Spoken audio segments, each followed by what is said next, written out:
As Canada celebrates the 150th anniversary of Confederation, the pulse of our history and heritage beats with great moments in sporting competition.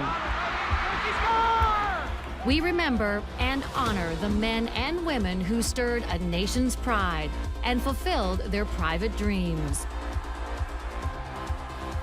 Their victories echo down through the decades of our lives, invincible competitors and unexpected stars, whose speed, strength, power, and skill highlight a century and a half of Canadian achievement on a global stage. On snow and ice, land and water, in classic displays of dedication and teamwork, and in inspiring acts of solitary striving, these are Canada's champions. Simon Whitfield is coming at him. Simon Whitfield, goal. Lawson, you're a new leader. Struck it nicely. Oh, Canada. So there you have it, gold medal Canada. Gold by center net. Doesn't score. Abby McDonald. This is Canada's Sports Hall of Fame. Ladies and gentlemen, please welcome Ron MacLean and Tara Sloan.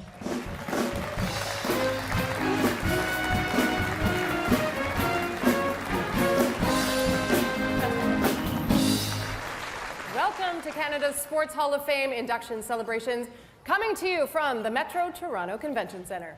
Tara, you and I are thrilled, obviously, and honored to serve as hosts for the event tonight. We will bestow the highest sporting honor in our country, induction into the hall itself. These are elite athletes and builders who have left us with moments to remember and left an indelible mark on their chosen sports. Bonne soirée et bienvenue aux célébrations d'induction du Panthéon des sports canadiens. Ce soir, nous saluerons des athlètes et des constructeurs qui nous ont donné des moments inoubliables et qui ont laissé leur marque indéflammable sur leur sport choisi. Vous êtes en forme. You know, Tara, we for the last 4 years have crisscrossed Canada with our Rogers Hometown Hockey Tour, and we always run into not just hockey people, but sports people who are trying to incite a country to belong to. Belonging. Everything we seem to hear in the last couple of years is about inclusion. We are here on the land of the Mississaugas of the New Credit and the Six Nations. Chief Stacey Laforme was with us for our first hometown show in Niagara 4 weeks ago. We will honor one of their finest, Gaylord Paulus, who is considered the Wayne Gretzky of lacrosse. Yes, a little bit later on in the show. Wayne Gretzky will actually help us with the induction video for Gaylord. And it's funny because Wayne, growing up in Brantford on the edge of Six Nations, he played minor hockey and he wore white gloves. He was known as the White Tornado. But he is not the first star from Brantford to wear white gear. That distinction belongs to Harold Smith. Harold J. Smith grew up on the Grand River on Six Nations, born in 1912. By the time he was 16, he was an incredible lacrosse player. He led Brantford to a provincial championship. Everybody followed this team. They were sponsored. They were given white sneakers. And he could just absolutely fly. So the coach wanted to call him White Heels, because that's all you saw. And he says, yeah, but coach, I'm Indigenous. White heels doesn't seem really right. So the coach said, well, how about silver heels? He said, okay, fine. A couple of years later, he's playing pro. He's touring in Los Angeles, and Hollywood executives find him. They put him as an extra in some of the movies. They make him a stunt man. And before you know it, he applies for and lands a job on the biggest show in television of the time.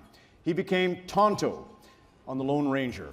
And he went with the stage name Jay Silverheels. Jay was incredible. He knew that the role was a little bit stereotypical, but he played that role with strength, with dignity, with conviction, with intelligence. He played it the same way those of you we are going to induct tonight have played. In 1966, he created the Indian Actors Workshop, which was to help fight stereotypes and to make sure that some of the actors who get parts as Indigenous actors in Hollywood were actually First Nations actors. We lost Jay in 1980, but we are on your land tonight, Miigwech Jay, and we are following on the heels of your trailblazing. And speaking of trailblazers, few embody the fight for women's equality in this country more than tonight's inductees, the Edmonton Grads basketball team. They are the winningest club in Canadian sports history, a dynasty with a record of 502 and 20. Okay? wrap your minds around that. But as astonishing as their unparalleled level of play was that the grads refused to play in the style that was deemed appropriate for women, the fragile sex at the time. They played by men's rules. To put this in perspective, the grads were formed in 1915. That is well before women were given the right to vote across the country. 13 years before the Famous Five petitioned the Supreme Court to define women as persons. So tonight, these persons, Kay McCritchie Macbeth and the Edmonton grads, join the ranks of those like Bobby Rosenfeld in the matchless six, perhaps Canada's best ever Olympic track team. They won gold in 1928. Like the great Marilyn Bell, the first person to swim across Lake Ontario when she did so as a 16-year-old in 1954. And like Marlene Stewart-Street, who is here tonight, I believe, the first Canadian to be inducted into the World Golf Hall of Fame. Marlene, are you here? I think she's over there.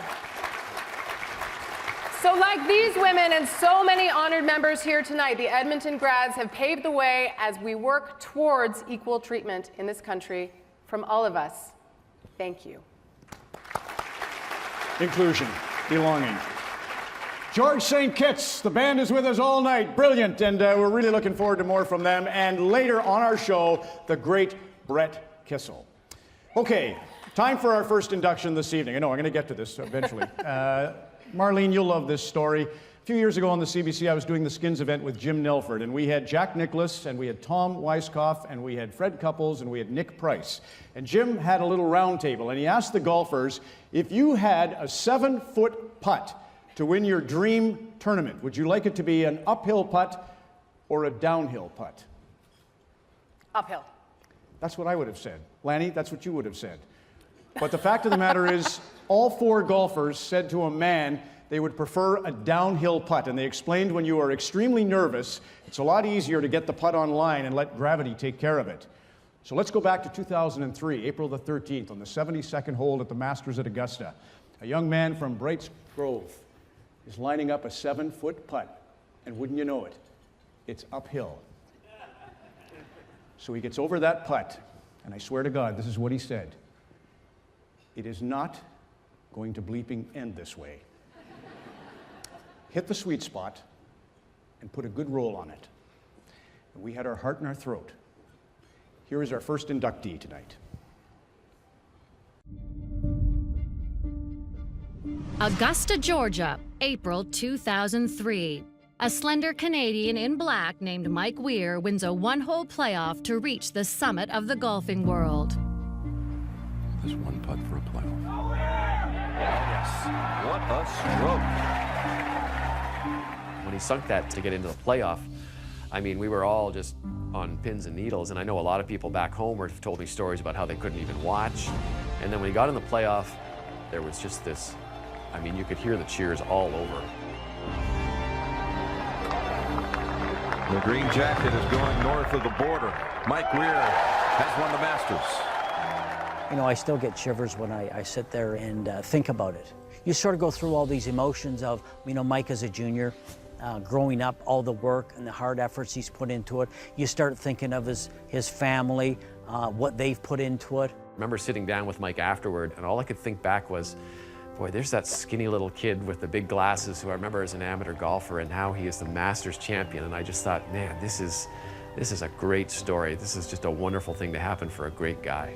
For a young man who grew up across the street from the Huron Oaks course in Sarnia, Ontario, it has not been an easy ascent. By the age of 13, he is dominating amateur tournaments against boys who are 5 years older.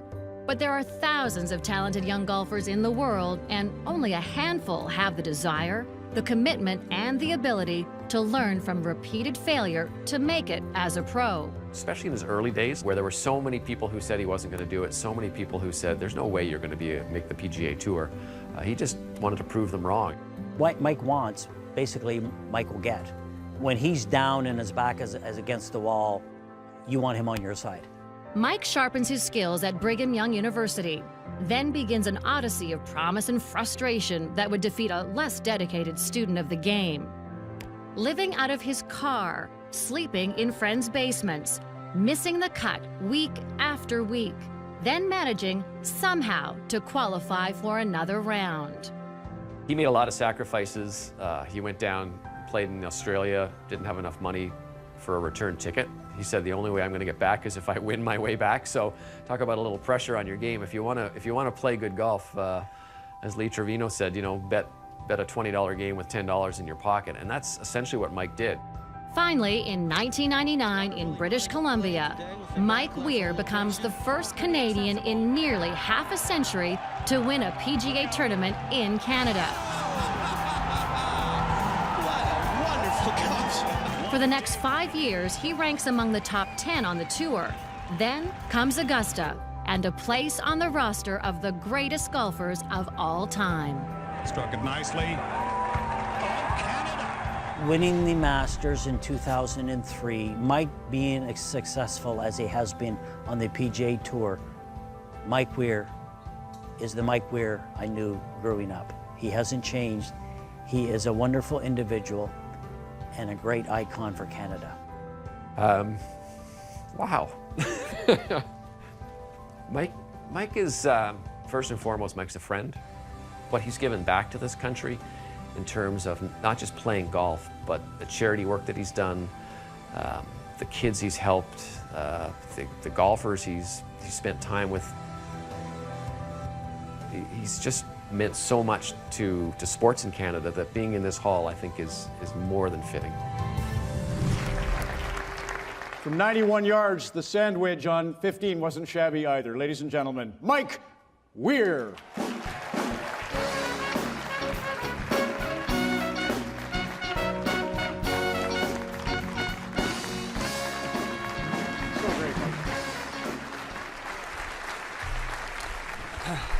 Wow. Thank you, everyone. Wow, that's tough to pull yourself together after watching that. You know, I'm honored to be here, and I'd like to thank Canada Sports Hall of Fame for bestowing me in this honor. And, you know, it was very unexpected, but I'm very grateful, for sure. I'd like to congratulate all the other inductees this evening, and I can promise you the last 6 months that I've gotten to know them, they're better people than athletes. And as to borrow Lanny's phrase, where Lanny is, we're all teammates, right, Lanny? We're all going in this together, and it's really special. It's a special group of people. There are so many sacrifices along the way. My family is here, big Weir clan in the back.